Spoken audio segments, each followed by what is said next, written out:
We are really proud of hosting the first ever marketplace discussion here. And I think it's a great opportunity to bring together the industry, government representatives and NATO in the same room and talk actually what is needed for different governments, for the NATO and so on. The most interesting insight was the need to connect real-life intelligence data with synthetic training environments like we provide.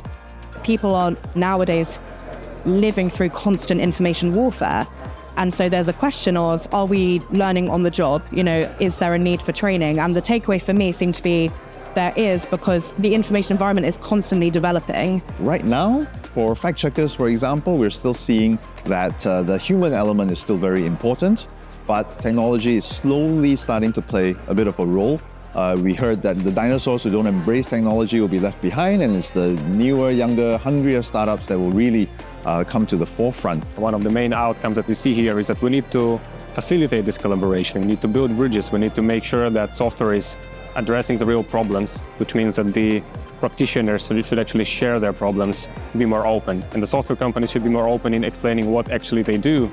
So then there is this match, and when the match happens, everyone becomes more effective, and then the whole resilience we're building is actually playing its role. There's a ton of really smart people in the room today, and with a ton of really smart products.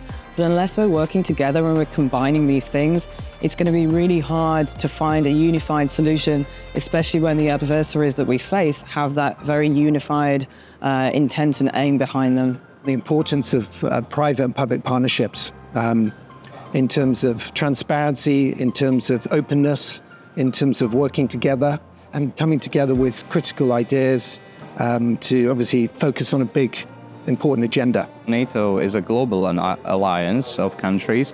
NATO really has to be deployed in its action in a local sense, in local context. And therefore, even the technology that we are using shouldn't be only focusing on having answers to global issues, but also be able to be there for local communities, for the citizens itself. To have a good balance between things that we create ourselves and where the commercial world can actually help us in filling the gaps. The value this kind of discussion brings to us is that we can better understand each other. So government, military representatives can understand what these companies offer, and these companies can gain a unique insight of the needs of their customers. Assessment and analysis is being done differently by different providers.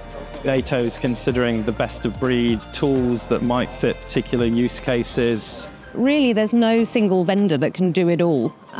So really picking the best in breed technology partners who are then able to collaborate with each other is what's going to drive the most success for NATO.